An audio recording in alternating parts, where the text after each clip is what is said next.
नमस्कार, मैं हूं मैत्रेयी। 23 मई 2026 की सबसे बड़ी खबरों के इस डिजिटल न्यूज एक्सप्लेनर में सभी का स्वागत है। आज के इस विस्तृत विश्लेषण में हम उन राष्ट्रीय और वैश्विक घटनाओं की तह तक जाएंगे जो सीधे तौर पर हमारी जेब, बढ़ती महंगाई और हमारे ग्रामीण समुदायों के रोजमर्रा के जीवन को प्रभावित कर रही हैं। चाहे बात रोजगार की हो, आर्थिक नीतियों की या फिर तेजी से बदलते वैश्विक हालात की, हर खबर को हम एकदम सीधे और स्पष्ट तथ्यों के जरिए समझेंगे। तो चलिए बिना किसी देरी के इस सुपरफास्ट और इम्पैक्टफुल न्यूज एक्सप्लेनर की शुरुआत करते हैं। आज के एजेंडे पर एक नजर डाल लेते हैं। हमारे 5 मुख्य विषय हैं। पहला, अर्थव्यवस्था और रोजगार में उछाल। दूसरा, ग्लोबल रिस्क और ऊर्जा सुरक्षा। तीसरा, राष्ट्रीय राजनीति और न्याय के अहम फैसले। चौथा, क्लाइमेट अलर्ट और स्वास्थ्य। और आखिर में आईपीएल क्रिकेट की ताज़ा हाइलाइट्स। तो शुरुआत करते हैं हमारे पहले खंड से, अर्थव्यवस्था और रोजगार, ऐतिहासिक लाभांश और देश भर में नई नौकरियों का सृजन। जरा इस आंकड़े पर गौर कीजिए, 2.87 लाख करोड़ रुपए। ये कोई मामूली रकम नहीं है, बल्कि भारतीय अर्थव्यवस्था के लिए एक ऐतिहासिक मील का पत्थर है। भारतीय रिजर्व बैंक ने केंद्र सरकार को अब तक का सबसे बड़ा डिविडेंड देने का फैसला किया है। गवर्नर संजय मल्होत्रा के नेतृत्व में लिया गया ये फैसला न सिर्फ देश की अर्थव्यवस्था की नींव मजबूत कर रहा है, बल्कि ये सीधे तौर पर सरकार को महंगाई से लड़ने और आम नागरिक को राहत पहुंचाने का एक बहुत बड़ा टूल भी दे रहा है।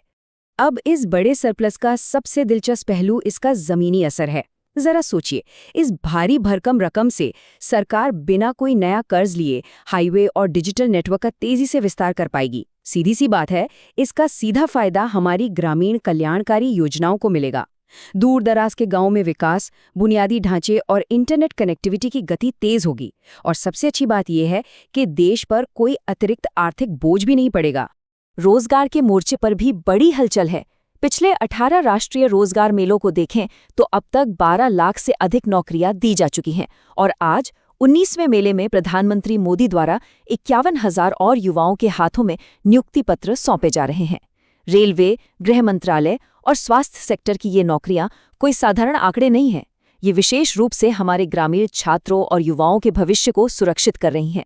ये पहल साफ दिखाती है कि कैसे ये नए अवसर सीधे तौर पर युवाओं की करियर की दिशा बदल रहे हैं। आगे बढ़ते हैं खंड 2 की तरफ, वैश्विक जोखिम और ऊर्जा सुरक्षा। ग्लोबल झटकों से हमारी अर्थव्यवस्था को कैसे बचाया जा रहा है? दुनिया भर में हालात काफी तनावपूर्ण है।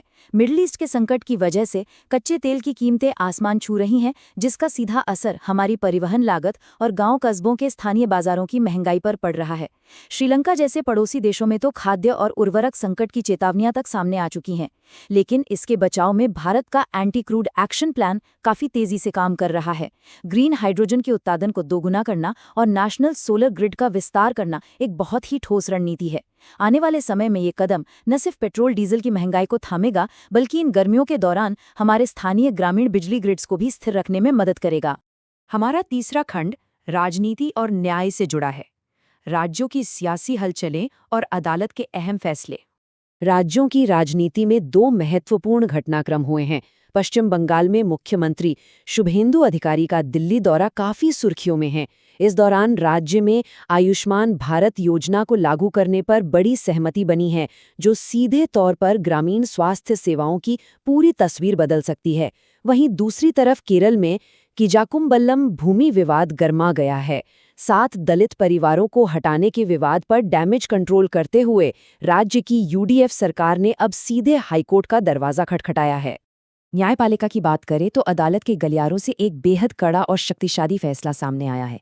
विनेश फोगाट मामले में दिल्ली हाईकोर्ट ने एकदम स्पष्ट कर दिया है कि मातृत्व अवकाश किसी भी एथलीट के करियर में बाधा नहीं बन सकता। अदालत ने रेसलिंग फेडरेशन को कड़ी फटकार लगाई है और एक स्वतंत्र विशेषज्ञ पैनल बनाने का निर्देश दिया है। मकसद साफ है, विनेश की फिटनेस की निष्पक्ष जांच हो और उन्हें ट्रायल्स में बराबरी का मौका मिले। अब आते हैं खंड 4 पर, क्लाइमेट अलर्ट्स और हेल्थ, वो गंभीर संकट जो हमारे दैनिक जीवन पर सीधा असर डाल रहे हैं।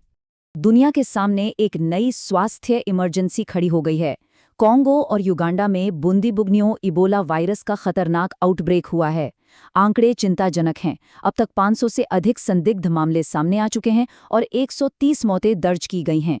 खतरे की गंभीरता को देखते हुए विश्व स्वास्थ्य संगठन यानी WHO ने इसे ग्लोबल हेल्थ इमरजेंसी घोषित कर दिया है। इसके तुरंत बाद भारत ने भी संक्रमण को देश में घुसने से रोकने के लिए बेहद सख्त ट्रैवल एडवाइजरी जारी कर दी है। ये वो समय है जब सभी को अत्यधिक सतर्क रहने की जरूरत है। 47 डिग्री सेल्सियस। जी हाँ, उत्तर प्रदेश और राजस्थान में गर्मी के कारण जारी रेड अलर्ट की ये एक बहुत ही खौफनाक तस्वीर है।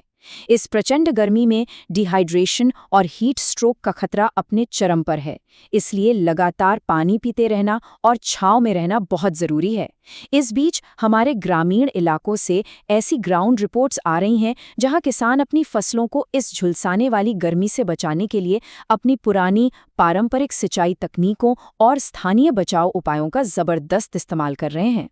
इस एक्सट्रीम हीट का एक और बड़ा साइड इफेक्ट सामने आ रहा है। बिजली की मांग ऐतिहासिक स्तर पर पहुंच गई है। पावर ग्रिड्स पर दबाव इतना ज्यादा बढ़ गया है कि औद्योगिक इलाकों के साथ साथ कई ग्रामीण क्षेत्रों में भारी बिजली कटौती करनी पड़ रही है। ये सीधा दिखाता है कि कैसे एक्सट्रीम मौसम और लगातार बढ़ता तापमान सिर्फ उद्योगों को ही नहीं बल्कि हमारे रोजमर्रा के जीवन और गांवों की पूरी अर्थव्यवस्था को अस्त व्यस्त करके रख देता है। चलिए अब थोड़ा मूड बदलते हैं और बात करते हैं खंड 5 की। IPL क्रिकेट हाइलाइट्स, प्लेऑफ की रोमांचक रेस। क्रिकेट के मैदान पर तो जैसे बल्लेबाजी का तूफान आ गया था। सनराइजर्स हैदराबाद ने पहले खेलते हुए 255 रनों का विशाल स्कोर खड़ा कर दिया। इतने बड़े लक्ष्य के दबाव में रॉयल चैलेंजर्स बैंगलोर की टीम सिर्फ 200 रन पर ऑल आउट हो गई। हैदराबाद की इस 55 रनों की शानदार जीत ने पूरे टूर्नामेंट के समीकरण को एकदम दिलचस्प बना दिया है। और अब लखनऊ और पंजाब के बीच होने वाला अगला मुकाबला ही प्लेऑफ की अंतिम तस्वीर तय करेगा। तो ग्लोबल आर्थिक संकट से लेकर इस रिकॉर्ड तोड़ गर्मी और जलवायु परिवर्तन तक सब कुछ हमारे दैनिक जीवन और खासकर गांव देहात की अर्थव्यवस्था को तेजी से बदल रहा है। ऐसे में एक बड़ा सवाल खड़ा होता है, भारत का हरित बुनियादी ढांचा और रोजगार की ये नई नीतियां देश के भविष्य को सुरक्षित करने के लिए खुद को कितनी तेजी से ढाल सकती हैं? ये एक ऐसा विचार है जिस पर हम सभी को गंभीरता से सोचना चाहिए। आज के इस न्यूज़ एक्सप्लेनर से जुड़ने के लिए बहुत बहुत धन्यवाद।